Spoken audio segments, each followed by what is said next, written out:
Георги, къде си бе, момченце? Колко е часа те питам, а? Днеска е денят на майката, бе. Къде са ми цветята? Върви да купуваш цветя и се прибирай. Трябва ли да ти напомням, че е деня на майката, бе? Трябва ли, бе, келещче малко? И ти и баща ти сте един дол дренки, същия като баща си. Как ще забравиш ти най-важния ден в годината, денят на майката, бе, момченце? Къде си, не те виждам никъде? У кого? У Сашко. Сашко, забрави ли деня на майката? Даже и купил подарък. Виждаш ли другите деца какво правят, бе? Как ни тъй срам, бе, момченце? Как ни тъй срам? До 5 минути да си се прибрал. Иначе заключвам вратата и те оставям да спиш навънка. Хич не ме интересува. Другата година да можеш да запомниш, че денят на майката е 8 март. Същият като баща си. Здрасти, Хиче, здрасти. Нищо, разправим се с Георги. Защо си толкова мързелива? Аз? Георги, що лежиш, бе? Нещо стомаха ме боли. Моля, добре ли чух? Да, и ми е лошо нещо. Ми как няма да ти е лошото от това стоене на телефона постоянно? Мамо! Ква бе? И от компютъра ще да е също, Утре май няма да ходя на училище. Да, бе, да. И аз това си помислих. Да ми стоиш у дома цял ден да бездействаш. В никакъв случай. Ставай. Сега ще направя една гореща пилешка чорба и всичко ще мине като по чудо. Хайде! Днеска съм нервна! Нервна съм днеска. Казвам ти, нерви имам днеска! Пристани! Шокиращо съм нервна! Оле, дали сега госпожата ще ме види, че се опитвам да преписвам? Хайде да, но не. Георги! Не си мисли, че не те виждам. Много добре виждам всичко аз. Не ми трябва да гледам, за да виждам. И внимавай в картинката, момченце, че който хвана да приписва отново, изхвърча директно с двойка отсъствие и при директора. Разбрахме ли се? Айде продължавайте и без приказки помежду ви, че после ще ви разделям оценката на 2. Добро утро, госпожо Караманова. Ще го видиме дали е добро това утро, Добро друг път, прискрив макарон, сядай ти.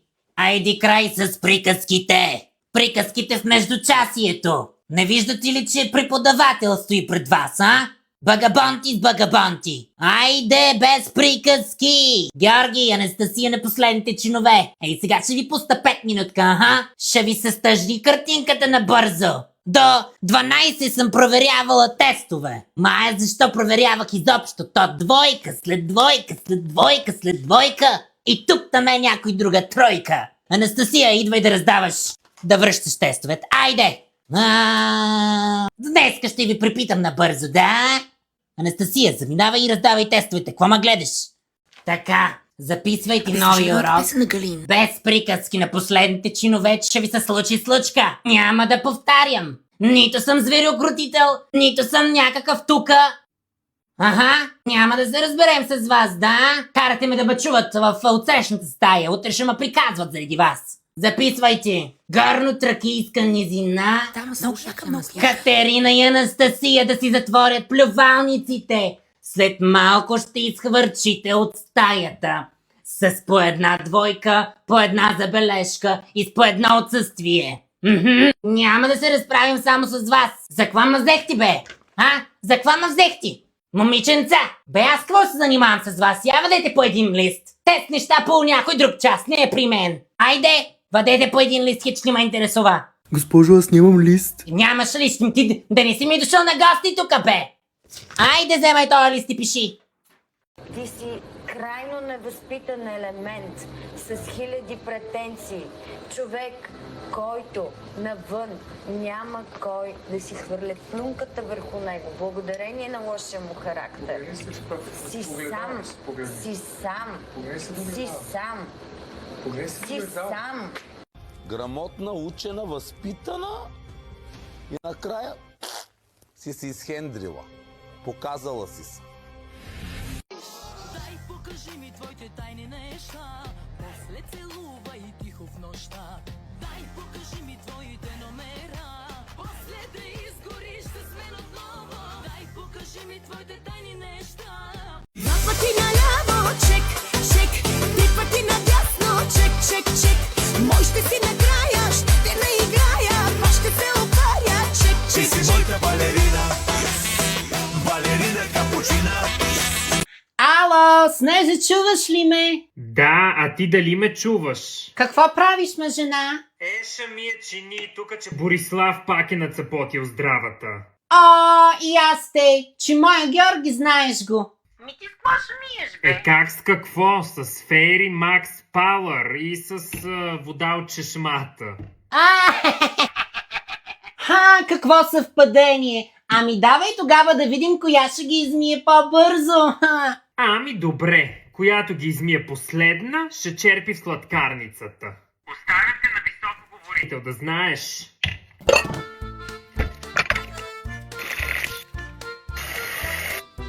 Ще съм по-бърза, да знаеш. Готова съм, Ванче. Ау, Снежо, каква си пъргава. Айди от мен да мини. Пак ще ядеш на аванта. Георги!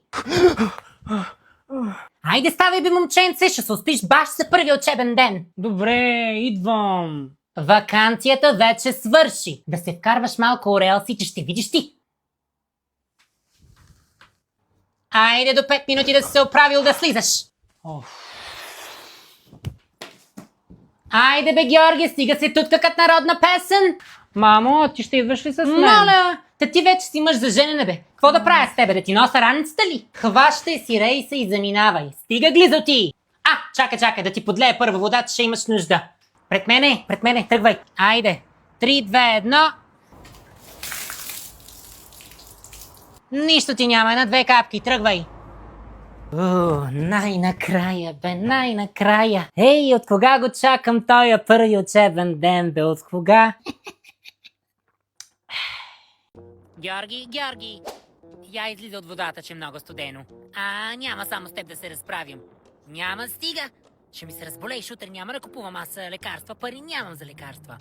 Идвай тука, идвай, ще се разболееш, момченце.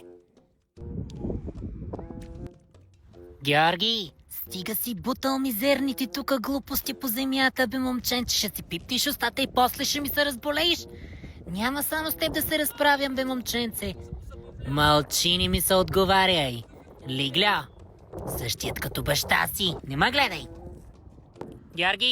Георги, не се пречи, не ма чуваш. Ела да вземеш кучето от мен. Стига, бе, не може ли ти да го носиш? Не ми се обяснявай, момченце, ела да го вземеш, че ми тежи. Няма да го нося аз само. Оле, че сте ми хубави, дай на снимка да ти ударя. Мълчи, стига си говорил, ей, Лигло. Чакай да ви снимам, бе. За къде се разбърза? Чакай да ви снимам за Фейсбука. Георги, прибрах се. Бе, Георги, къде си, бе, момченце? Това дива не, бе. Ей, значи... Къде си, бе, Георги? Ей, само ако пак ми правиш някой поразия. Бе, какъв е този шум, бе? Пак ли има мишки? Бу! Бе, Георги! Мамо, плаших ли те? Изкара ми ангелите, бе! Казах ти без такива американски простотии, бе! И аз исках да празнувам Хелоуин. Хелоуин, Мелоуин. Бе, момченце, ти какво си се маскирал, бе? Като какво? Като най-страшното чудовище. Като чудовище ли? Че кое е това чудовище? Като тебе, бе, мамо! Моля! Сега ще дам едно чудовище! Днес е 21 март и за тези, които ме гледат отдавна, знаят, че на този ден винаги качвам едно специално видео за едни специални хора.